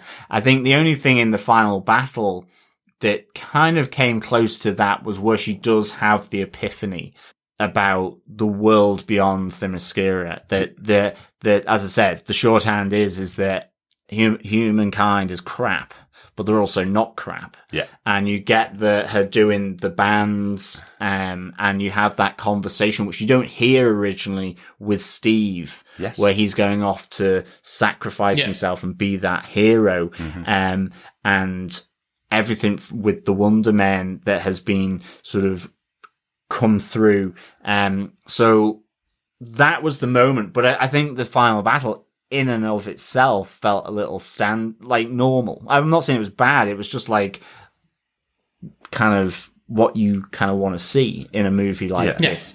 We've already seen her as a hero. We've already seen her take on the mantle. It is much more in the dialogue, the realization of what it is that she is protecting here. It's not just, I'm coming out to kill a bad god, which will solve all the world's problems and go back. Yeah. It is her realizing, I'm now in the world. People are really complex. Some people do bad things and are great people. Some people do good things and are bad people. There's a huge complex world out here, and I'm going to fit myself back into it. There is this line about the Amazonians that what they were created for was to protect the world, but they were pushed back into Themyscira and they've sealed themselves in there effectively. And she's kind of coming out of Themyscira to take up that mantle of protector of the world here at the end of the movie. But yeah, it's that epiphany moment in that final battle of Wonder Woman. And I should also add with Dr. Maru as well, where she has the tank above her. I think, Dr. Maru is part of that. I think, the acting from Eleanor Anaya is superb. Mm-hmm. It's as much as that moment with this, antagonist, the bad person, as much as with Steve and, recounting his conversation that he had with her and obviously all that together. Mm-hmm. So for me, the epiphany moment was the best part of that final battle. Yeah, rather than the fight itself. Well, the fight itself isn't a fight, really. It's In that this whole film does buck the trend in terms of like the 3-act structure, and as you said, like usually the middle battle on these superhero films is the one where the hero loses. Mm-hmm. She wins the battle, but then later on loses because they all die from the poison cloud. Yes. They do a lot actually on this where it's booking certain aspects of it. Right. So actually that is actually taking the trope then. So she did lose the middle battle. Sorry. I know I just more meant that the middle battle is so iconic almost it stands alone from the film in its own way. I think it's the fact of having the lead protagonist as a woman and with the director, because, you know, Steve Rogers, everyone's assumption, say, for example, in Captain America, is that he can do this. So you need to see him fail. Yeah. In this, in a sense, Diana has to show to these weakling men that are in the trenches and won't go over the top. Mm-hmm. And I can understand, I can empathize why. No, I wouldn't. That women are equal and can do this thing. And I know it's equal within a god's body, but I mean, I think that's why it's different. I think that's why you don't have that failure in the middle. It's actually a triumph, because there's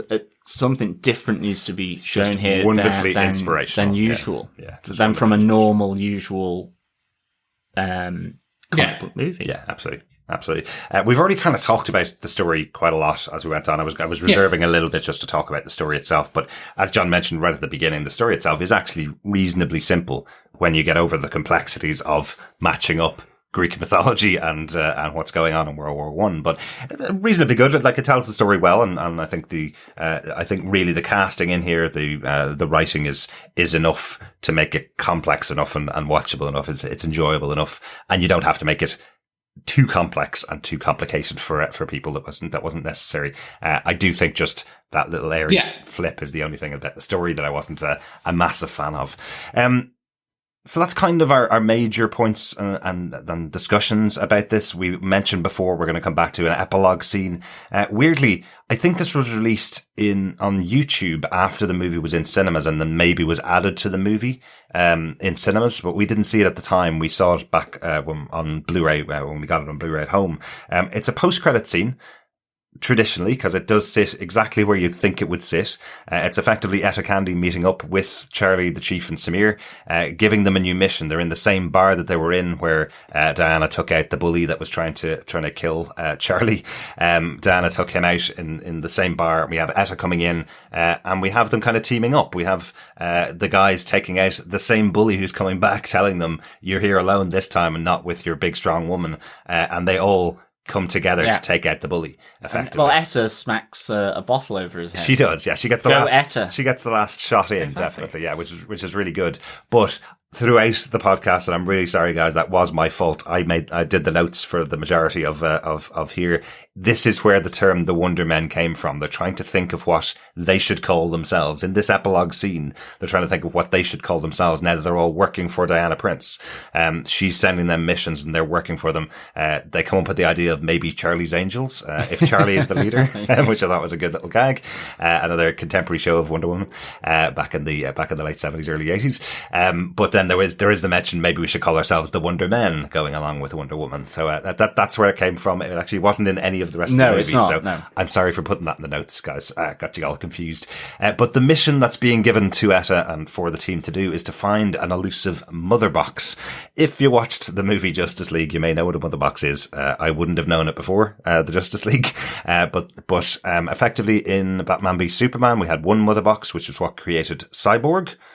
Then in Justice League, it's discovered that there is a mother box in Atlantis, where Aquaman comes from, and there was a third mother box in Themyscira, where Steppenwolf went and beat up all the Amazonians to take this mother box.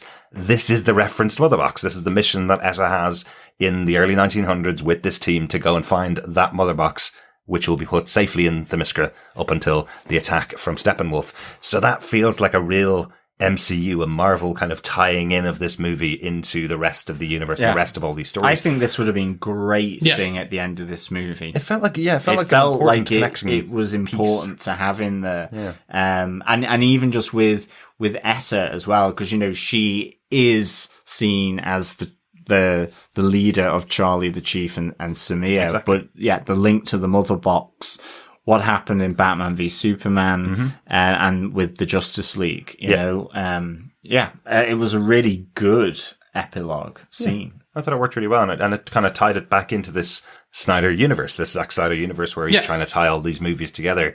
And it seems like Warner Brothers executives are like, no, we don't want to do that. So it seems like they try and pull these bits out to not connect them as much as they could be connected. But that's my kind of impression. That may not be accurate.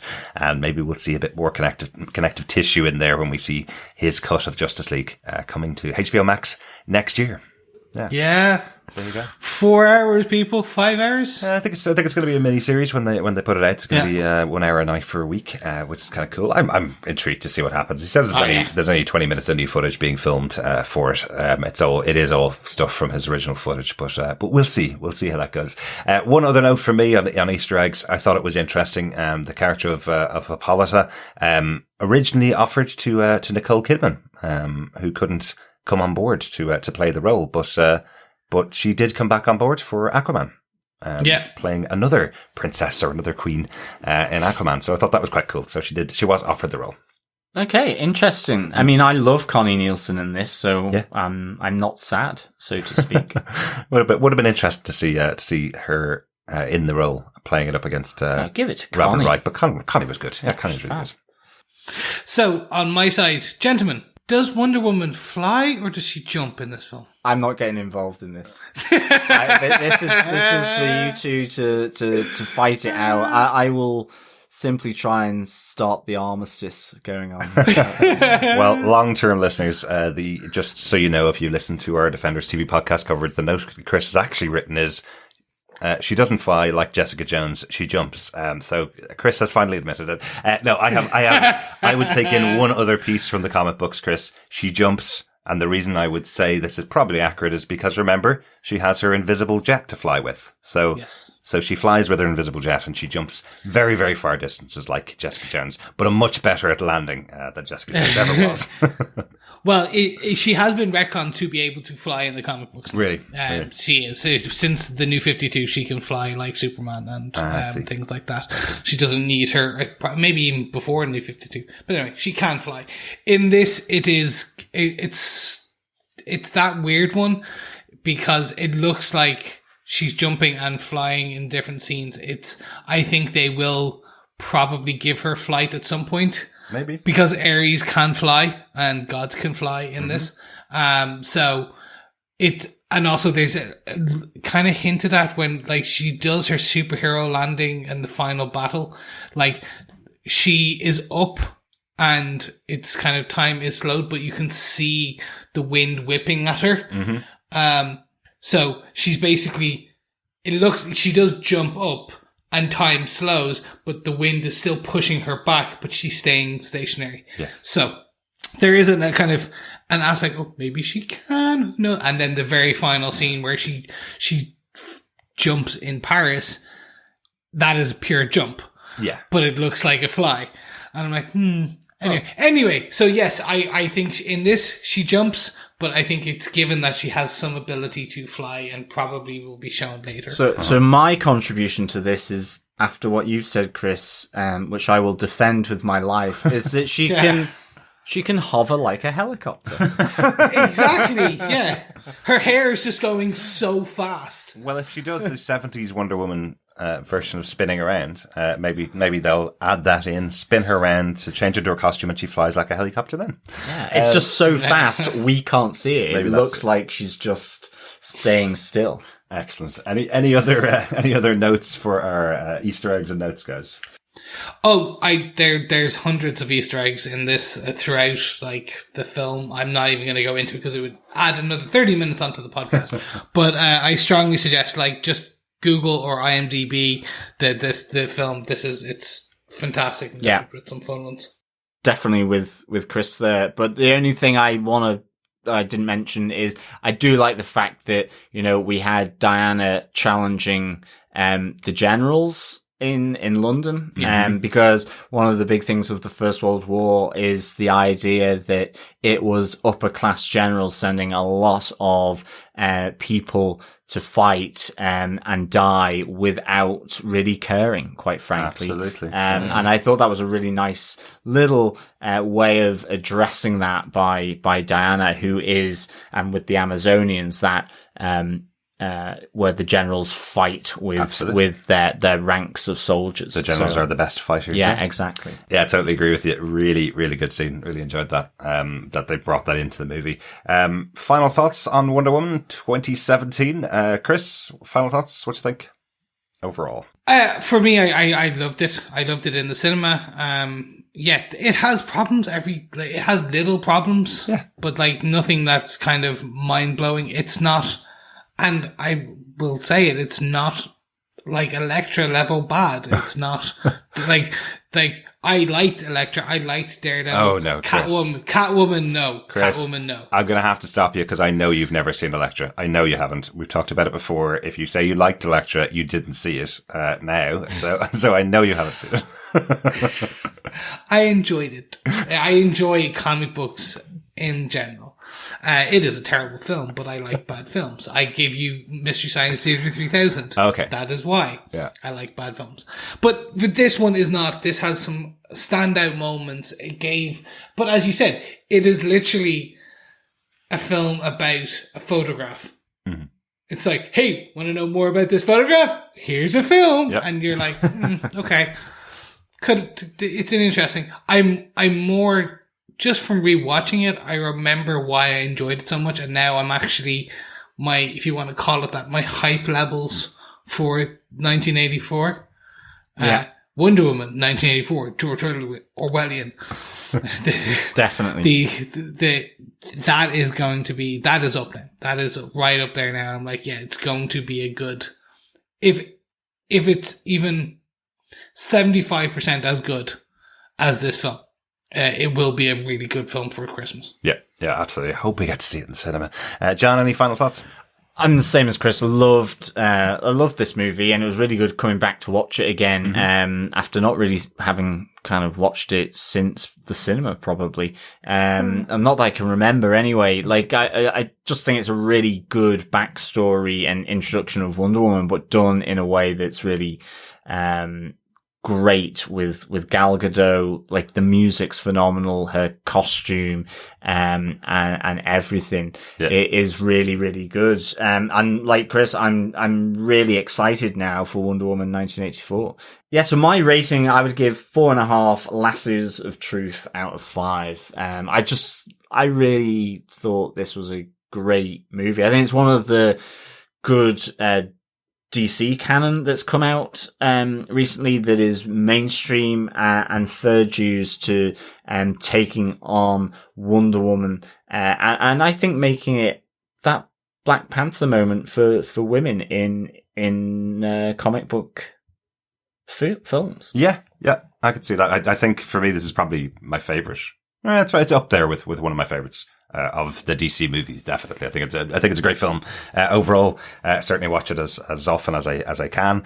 Really good. And yeah, really enjoyed watching it for this review. So a huge thank you to our Patreons, because we put this up as one of the options for a Patreon exclusive movie review back in June, and it came in side by side with the same number of votes as the movie that we did at the time, which was Captain America: Civil War. So thank you very much for the Patreons for voting for this one, because we have been looking to do it since back then, but we did tons and tons of TV shows since back then. But this movie overall, really enjoyed it. Really looking forward to Wonder Woman 1984, and hopefully we'll get to the cinema to see that. I'm sure it is actually called Wonder Woman 84. But anyway, it's set in 1994. So thank you very much for that one.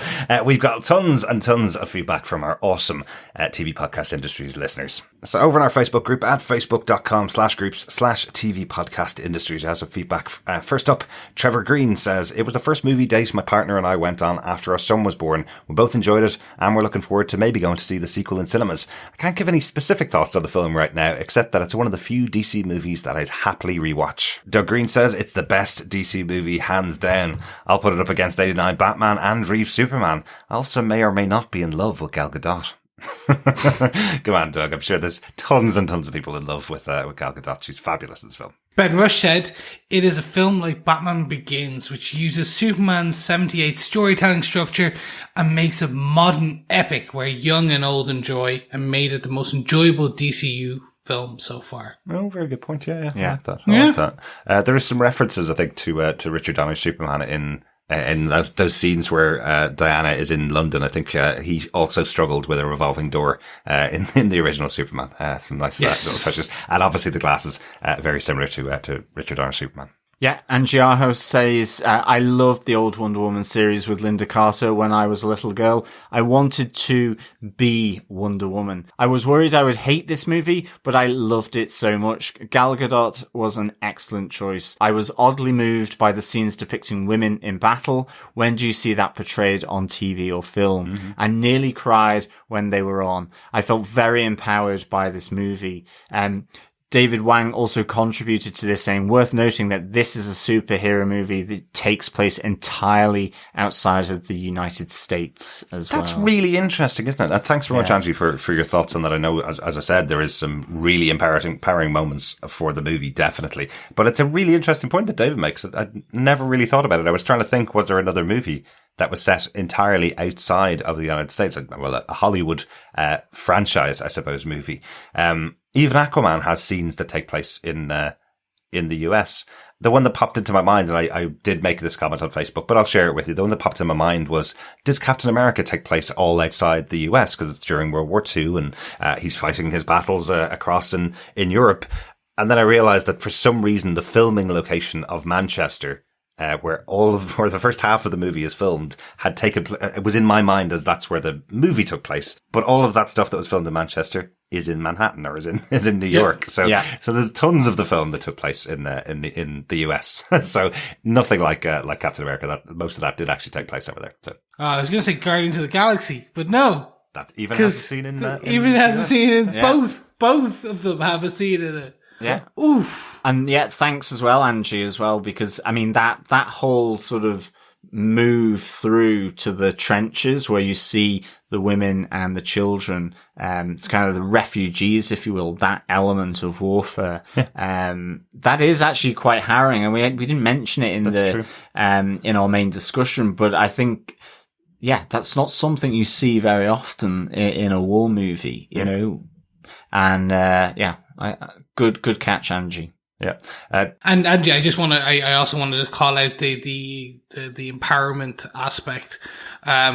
This, I think we briefly touched on it, similar to this had, a similar cultural movement as much as Black Panther did, for the empowerment of people who don't usually see themselves or within a star role, leading role, central role of a film. And I think I spoke to people back in the day when this came out of how much they loved this because of that moment. So great to point that out again. Absolutely. Yeah, Donald Dennis says, it was a good movie with some serious flaws, but I really liked it. Where it was good, it was pretty amazing. When released, it was easily the best DC non-Batman movie, and arguably still is. Also, it is better than at least half of the Batman movies. Indeed. Yeah. I think so. I think it's a really, I think, Donald, your comments here combined with Ben's, I think, it's a really good, enjoyable movie. It's just so accessible. That's the word. Yeah. It's really accessible. Absolutely. And Alan Thomas says, I liked it, especially the fish out of water scenes and the famous World War One battle scene. I didn't love it with regards to the last 30 to 45 minutes of the movie. Yeah. I think that can be a fair sum up. I think, it certainly has a slight different emphasis as it brings Ares, and Sir Patrick more into it. Yeah. Yeah, as it ties Sir Patrick Moore. I think that's a different person, John. Sir Patrick Morgan. Sir Patrick Morgan. Yes. Patrick Moore is an astrologer. In the UK. Or was. Yes, exactly. Thanks so much, Alan Donald. Lara Willie Swink says, the original Wonder Woman TV show with Linda Carter was deeply rooted in my childhood. I couldn't count the number of times I'd spin around on the school playground wishing that my t-shirt and jeans would explode into Diana's fantastic Stars and Stripes leotard. So when Wonder Woman finally got her own movie, it was a girl's night out affair with me, my best friends, and my youngest daughter. I loved every single minute of it, and I thought no one could pull it off better than Patty Jenkins and Gal Gadot. Despite a minor apprehension with the villain at the end, I loved that the movie was so full of heart, and Gadot perfectly portrayed Diana's wonderment and disappointment with the mortal world, as well as her desire to embrace it and save humanity. As a reader of the Perez run of Wonder Woman in the 80s, I felt like this big screen version embodied all the traits of that Princess of Themyscira. Strength, compassion and bravery. The mother-daughter story also personally had me tearing up. Oh, that's fabulous feedback, Lara. Really, really like that. That's cool. Definitely want to check out that run, of Wonder Woman from the 80s, the Perez run. That'd be very cool to check out as well. Some really great thoughts though. I know everybody felt that when watching, Wonder Woman, the Linda Carter one, spinning around might make you into a superhero. So yeah, I get that. Okay, even I did it. Yeah, exactly. And that's why I went flying round in a revolving door. Yeah, there you go. There you go. I'm like Wonder Woman, says John. Girl power. Salim Ikisler said this: it was way too long ago for me to give specific thoughts, but I loved the film. Gal owns the role. I've always been a Chris Pine fan, and I'll be getting myself HBO Max for Christmas. Looking forward to hearing your discussion. Oh, well, lucky Salim. Yeah. Well, first of all, I hope you enjoyed the discussion. Second, that's just the one that I like. I have a beautiful 65-inch OLED here, and for me, watching that at home on 4K through HBO would have been perfect, but no, even with the VPN I wouldn't be able to. So, well, the good news, Chris, apparently, because I know you're such a technophile, the good news is that HBO Max doesn't actually broadcast in 4K, so it'd be a waste to have it on your TV. Oh, okay, true. There you go. Okay, even better. There you go. I feel better not having it there. Thanks, Salim. Yeah, thanks so much, Salim. Thanks so much, Lara. Finally, on Facebook, Heather Wallace said, I loved Wonder Woman and saw it twice within a week when it was first released.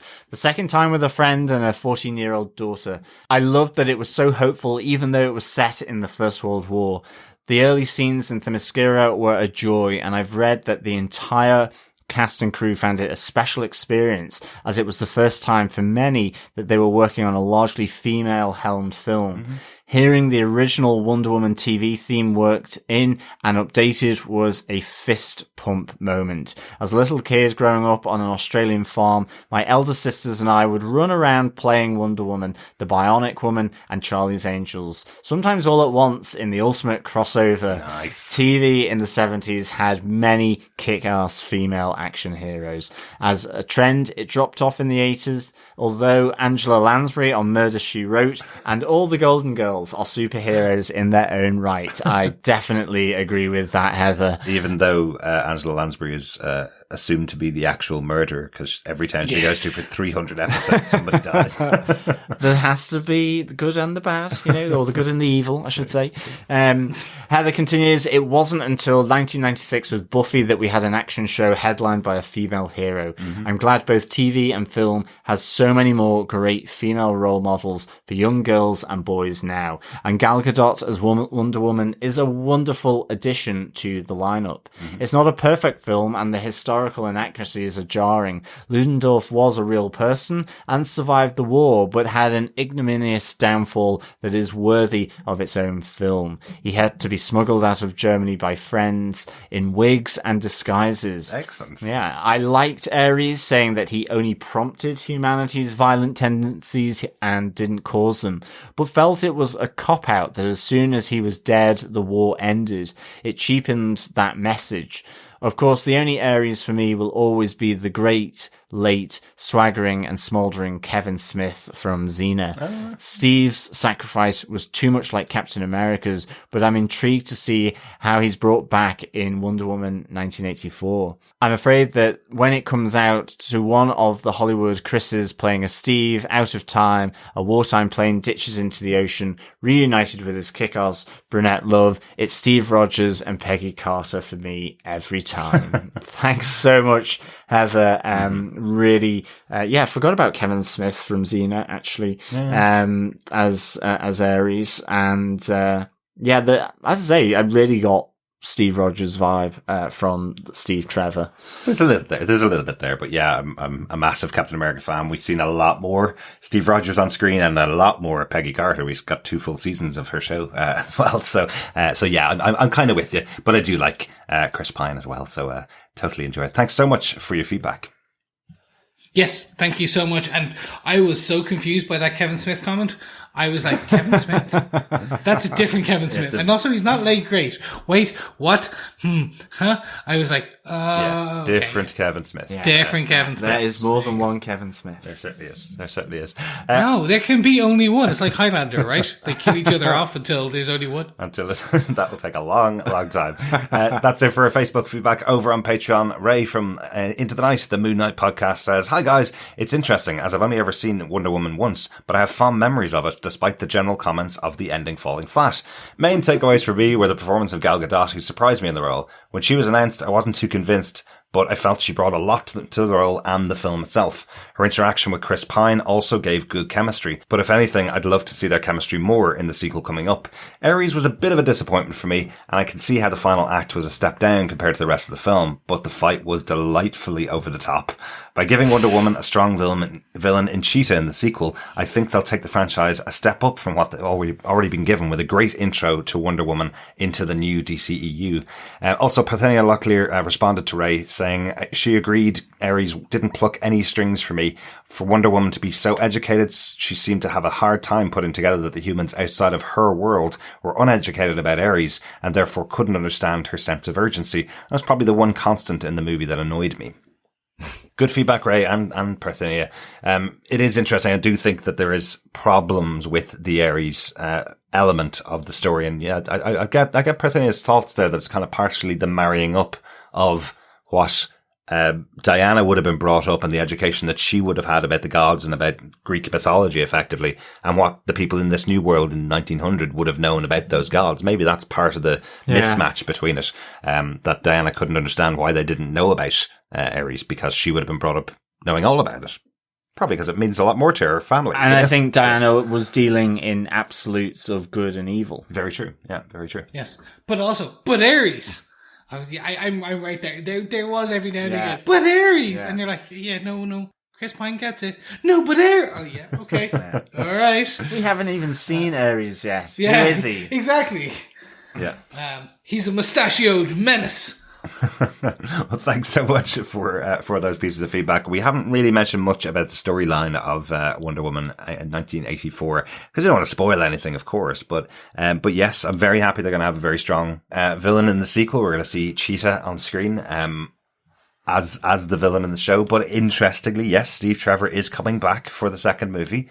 I have no idea how that's going to happen. He used a parachute. We just have no idea. Did he go through a wormhole and end off in the 1980s? A parachute. But how would he live the 70 years? Because a parachute works by slowing your fall. By 70 years. Interesting. But yes, looking forward to seeing what's going to be coming up. And hopefully, if they can make the film as good as the first one and add in and fix the villain problem, I suppose, it can be even better. Cheetah! Kristen Wiig. I know. Can't wait for that, actually. It's interesting. We've got a DC companion book, and on the front of it is Wonder Woman and Cheetah. Yeah. So, really good. But we've had it for about 5 or 6 years, and it's Batman versus the Joker, it's Superman versus Lex Luthor, and it's Wonder Woman versus Cheetah. I'm kind of going, oh, okay, she is that big of a rivalry between the two of them, that's the right villain to have, right? Yeah. Yep. But Ares! All right. I need Cheetos now as well. All right, we have one final piece of feedback from our good friend, Steve Brown. I'm both frightened and aroused. Hey guys, it's Steve. I'm watching Wonder Woman. I just came across that line and I love it. Okay, that was awesome. That scene where Steve remembered the whole shield maneuver from the beach and she leapt up and just destroyed that tower. Great. Almost forgot to finish. I just finished the movie and wow, I remember now why we all at that point a few years ago, 3 years, 27, whatever year it was. I'm a little, there. We were all saying this was the best DC movie because it really was. It was really, really good. And, it's okay that we have no information about what she did from 1918 to 1984, or maybe Wonder Woman 1984 will recap something for us of her life during those other periods, but that's okay. And then we know it jumps to Justice League, which was 2017. So, she's got a period, apparently a very long lifespan. But before I forget, I do want to say that, gosh, Gal Gadot definitely has the same, at least for me, the same appeal that Linda Carter had when I was a kid and watching Wonder Woman and just loving it so much. And we all had crushes. I mean, maybe not we all, me had crushes on, Linda Carter, Erin Gray, for sure. And just loved it and can't wait to hear you guys talk about this one and dig deep into it. So I'll talk to you later. Oh, yeah. Whatever you do next, I might try to check it out. Pennyworth? Yes, we'll be talking about what we're doing next in a moment. But thanks so much for your feedback, Steve. I totally get how much you're enjoying the film. That it sounds like you had a lot of fun watching it as well. I'm glad we were able to push you towards watching it a second time. I know you watched it back when it came out in the cinema because you're a big fan of Wonder Woman. So I'm glad you watched it again. Yeah, absolutely. Thanks, Steve, for the feedback. It's such a good movie. Mm-hmm. And I think it's just good fun. Yeah. It's a good, fun movie. Exactly. And it's got a lot of heart. Absolutely. And pulled out a favourite quote there of yours from the film? Yeah, actually, I had that written down from Samia. I'm both frightened and aroused after Diana's epic destruction of a historical monument. Yes. I did think that. Were all the villagers really going to come out and collapse after she'd just destroyed their church? I did think that maybe they were like, I can't believe she's just destroyed our church tower. Excellent. Thanks so much, Steve. And thanks everybody for your feedback for this episode and our discussion about Wonder Woman 2017. As Steve mentioned, we will be staying in the DC universe for the next couple of weeks. We are going to be staying in London's DC universe as well. We're going to be talking about Pennyworth Season 2, which begins on Epix in the US from the 13th of December. We could say this now, John, can't we? Yes. We have the first couple of episodes of Pennyworth, and we've recorded our first podcast about episode 1 of Pennyworth Season 2. It's so much fun. It's such a good show. If you watch through the first season of the show, you'll kind of know how they deal with the DC universe in London. It's very different, very quirky. Their description of it is it's the world, but about 35 degrees off. And it's a new world in the second season. I was listening back on our podcast about season 1 of Pennyworth. I always like to do that when we go into a season 2 so I can kind of remember how we talked about the show. And literally, we are all the way through our discussions. We're going, I don't know whether it's getting to season 2. I don't know whether they're going to come back and expand this story. We have no idea at all. It took about 6 months to get this season 2 confirmed. So they needed to kind of build it up, but it feels like a bigger show. It feels a bit more, to pardon the pun because it's on Epix, but it feels a bit more epic in season 2. Yeah, definitely. It continues the weirdness, Monty Python-esque type humor, a splattering of grannies, of kick-ass grannies. No spoilers. No spoilers. It's weird. It's kooky. Yeah. Paloma Faith is back, of course, as Bette Sykes, which is awesome. Is that a spoiler? No, because she does survive season 1. So, Yeah, and it's just something different that you would not expect. It's certainly not CW. No, it's quite sweary. Quite sweary. Once again. Quite violent. Quite violent, once again. And Chris, I know you're not going to be with us for our Pennyworth coverage, as you still haven't watched season 1. Nope. But you will be back with us for our 2020 wrap-up, where we discuss all the shows that we talked about in 2020. And maybe, if we have time, because we've discussed a lot of shows in 2020, if we have time, we'll talk about some of the shows that we're going to be talking about in 2021. Some little previews that we usually do on the shows that are coming up. But we do know one of those shows, which is the next big one that you're going to be back with us. The next big show we're going to be talking about is WandaVision. Yes. Well, as I like to say, Wakanda Vision. Yes, and I keep getting it wrong. Yeah. As our listeners heard the last time we mentioned it, they heard One Division, thinking it was a spin-off of One Direction. That's partially to do with our accents. But yes, WandaVision, the first Marvel TV show coming from Disney Plus, the first Marvel TV show coming outside of the ABC studios. He did all of Agents of S.H.I.E.L.D. and Agent Carter, and this is the first one not on Netflix. So this is... How are they setting up the universe for Marvel TV, I suppose? I know, it's so good that Disney Plus is putting fresh content out that's not The Mandalorian. Woohoo! Well done, lads.